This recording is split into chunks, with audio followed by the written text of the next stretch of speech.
Ay nako, napakadami pong naging kaganapan ngayong linggong ito. May action, may comedy, may drama. At lahat pong yan ay caught on camera.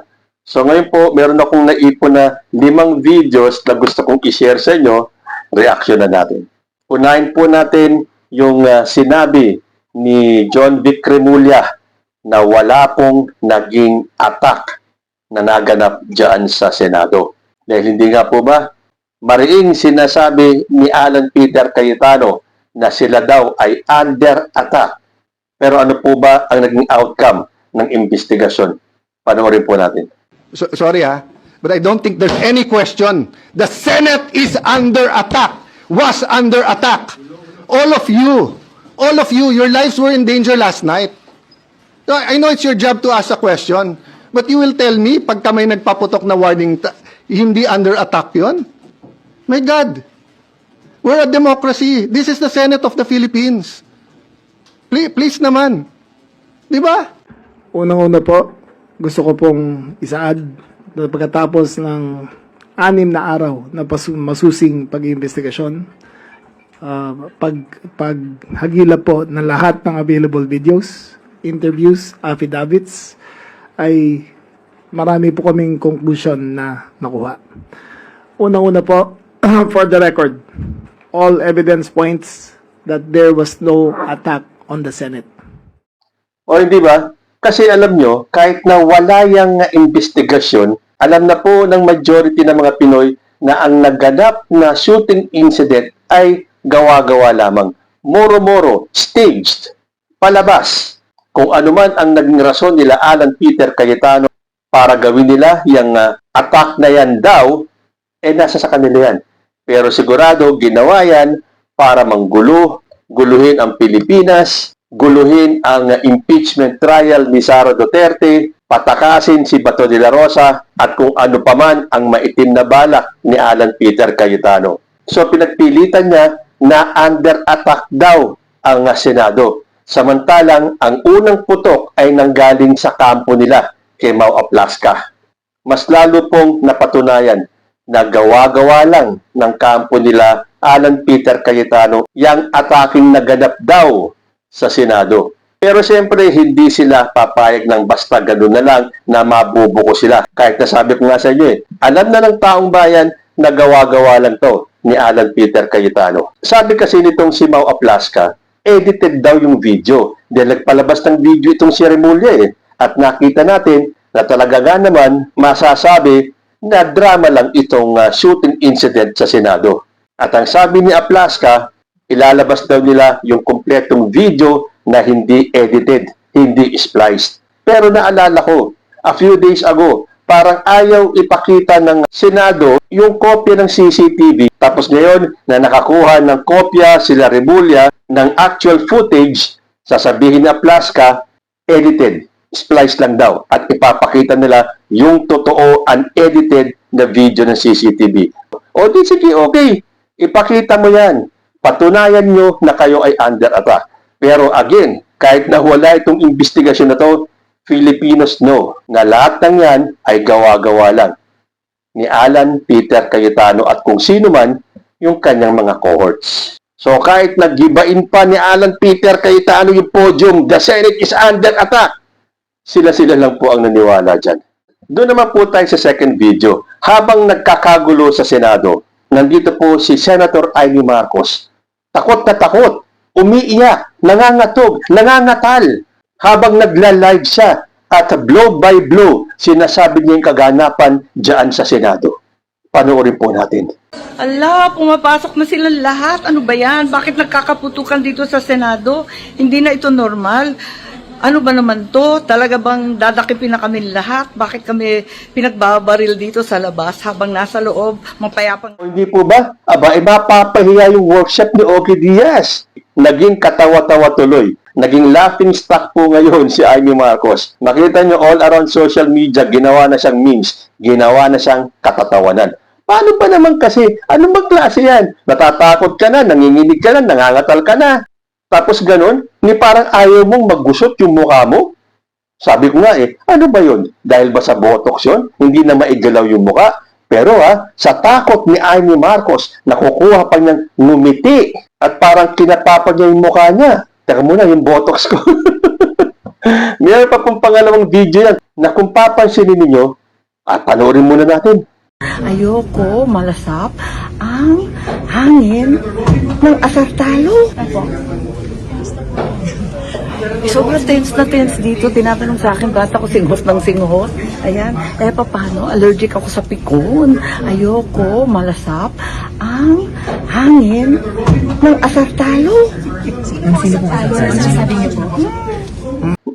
May napansin ba kayo? Parang pag magsasalita ngayon si Amy Marcos, meron ng kakaiba. Hindi ba? Sa edad ni Amy Marcos, bakit parang, second childhood na ba? The way she delivers yung kanyang mga pananalita, parang something is off. Hindi mo alam kung lasing or nakadroga or kung ano man. Basta devoid of emotion yung kanyang muka. Again, baka yan ay dahil sa ayaw niyang malukot yung kanyang muka. Pero siya daw ay singhot ng singhot. Oy, may pinatatamaan na naman kunyari sa Amy Marcos sa kanyang pasinghot-singhot, Hindi na tumatalab yan, Amy. Ang tingin sa'yo ng taong bayan, hudas ka. Hudas ka sa kapatid mo, hudas ka sa bayang ito. At wala ka nang magagawa para makuha mo ang pagmamahal at tiwala, lalo na ng mga loyalista. Kung meron man, yun yung mga solid Amy Marcos loyalist na kukonti na lang yung followers mo na naniniwala sa'yo. Ikaw ba naman ang manghudas ng kapatid Doon naman tayo sa pangatlong video kung saan tila tinatawanan lang ni Ses Drilon si Attorney Jimmy Bondoc. Bakit kaya? We are his legal counsel. That is the purpose of the lawyers, ma'am. We are his legal counsel. Ma'am, I hope you don't ridicule us, ma'am. Now, we're doing our best to I'm be not. work You're earnest saying with you want the government to personally serve, but Yes. he ran You talk away. to us. He ran away. Abogado po kami. Abogado naman kami. Pwede naman po sa amin. Pwede Also, naman po. that is what you want, to serve it to you, and then ano pong gagawin ninyo? Ang pagkakaintindi ko po kasi dito, si Jimmy Bondoc, parang sinasabi niya, pinapaliwanag niya kay Ses Drilon na yung warrant of arrest ay dapat dumaan sa kanila o sa kanya bilang abogado at siya ang magse-serve at pararatingin niya yung warrant of arrest kay Bato de la Rosa. Kasi kahit na ako parang, correct me if I'm wrong hindi po yata pwede yung warrant of arrest padadaanin sa abogado. Kaya ang ginawa ko, ni-research ko yan. Sabi po dito, Philippine lawyers generally cannot accept or sign for a warrant of arrest on behalf of a client. An arrest warrant is a personal court process directed solely at the individual named in it. Maliwanag, di ba? Hindi sila pwedeng tumanggap or pumirma ng warrant in behalf ng kanilang kliyente dahil law enforcement officers must serve the warrant directly to the subject of the warrant to establish personal jurisdiction over them. A lawyer stepping in to accept the warrant does not satisfy the legal requirement of the arrest. So meaning, no proxy arrest. An arrest requires the physical taking of the person into custody.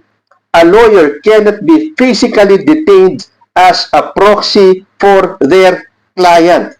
Instead of accepting a warrant, a lawyer typically coordinates a voluntary surrender where they physically accompany the client to the issuing court or the approximate law enforcement agency to safely turn them in and post bail. So ayan, malinaw naman yan, Attorney Bondoc, na hindi kayo authorized or hindi kayo pwedeng tumanggap ng warrant, kayo ang pipirma, kayo ang tatanggap. Dahil sinasabi po dito, kailangan yung taong nasa warrant of arrest, kung kanino man nakapangalan yon, ang siya mismong kailangan tumanggap ng warrant. Kaya ka naman pala pinawanan lang ni Ses Drilon Di ba? Ito kasi mga DDS lalo na yung mga abogado nila. Bakit ganun? Kahit na anong talino ng isang abogado, kapag sila ay nag-abogado na para sa mga Duterte, para sa mga DDS, nalulusaw na yung utak. Nawawala na yung kanilang talino kung meron man. Tulad itong si Atty. Bondoc. Akala niya maniniwala tayo basta-basta na dapat padaanin o pwede silang tumanggap ng warrant of arrest ng kliyente nila si Bato. Eh lalo na ngayon, hindi ba? Na-deny po yung TRO ni Senator Bato de la Rosa. Ibig sabihin, kung yung TRO niya ay para wag siyang hulihin, so ngayon na-deny yun, ibig sabihin, pwede na siyang hulihin. Ay malalaman po natin yan in the next couple of days. And the Best Actress Award goes to... Walang ni isa sa inyong nangamusta sa amin. Some of you I've known for 20 years, 10 years, and I didn't even hear any of you say, kamusta na kayo dyan? Napakasakit na sa akin. Sobrang sakit. So yun lang ang masasabi ko. Ayan, ang drama-drama ni Pia Cayetano. Pero bakit parang kahit na humahagulgol na si Pia Cayetano, eh wala tayong makitang luha. Binigyan na nga siya ni Loren Legarda ng tissue, hindi niya maipahid kasi walang luha. Pansinin yung mabuti. So kung si Amy Marcos devoid of emotion, ito naman si Pia Cayetano charged with emotion. Eh paano yan? Nabuko na nga na walang attack na nangyari at yan ay gawa-gawa lang ng grupo nyo. Unless hindi alam nila Pia Cayetano, nila Loren Legarda na magkakaroon pala ng moro-morong putukan. Possible, di ba? Na si Alan Peter Cayetano lang and possibly Amy Marcos, kaya gano'n na lang ang kanyang takot dahil alam nila na staged lang itong shooting incident. Kaya gano'n na lang ang hagulgol ni Pia Cayetano. But then again, hindi ba sinasabi na si Bato de la Rosa ay nakasakay sa van o SUV ba yon ni Pia Cayetano? Na dinideny naman ni Pia Cayetano. Pero lahat po yan, it will come out in the open. Ito ang ayaw sagutin ni Robin Padilla kung kasama siyang tumakas ni Bato de la Rosa. Hindi ba may pinakitang CCTV? Kung saan dun pa lang sa hallway, kasama si Robin Padilla at saka itong si Bato de la Rosa. Ang drama pa ni Pia, wala man lang daw taga-minority ang nangamusta sa kanila. Hindi kaya hindi kayo kinamusta dahil alam nila na naglolokohan lang kayo? Pero kung totoo po yung nilabas ng News 5 daw, na convo ng minority at saka ng majority, lumalabas na meron naman pong nangamusta sa kanila. But then again, sa panahon po ng AI at ng mga fake news, hindi tayo sigurado kung talagang galing sa News 5 yan at naglabas sila di umano ng convo ng minority and majority na kinakamusta ng minority ang majority. Pero sa ngayon, ibigay na natin ang corona at ang tropeyo kay Pia Cayetano.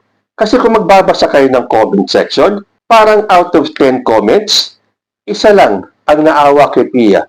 The rest, tinatawanan lang si Pia Cayetano. Sa dinami-dami ng nag-comment dyan sa drama ni Pia Cayetano, halos wala pong naniniwala sa drama nila, sa drama niya, at sa drama ng kapatid niyang si Alan Peter Cayetano. At yung panglima nating video, alam niyo, wala tong kinalaman dito sa drama sa Senado Kaya lang ito lumabas sa feed ko at nung napanood ko, bakit ngayon ko lang napanood itong video kung saan may sinabi na naman itong si former President Rodrigo Duterte.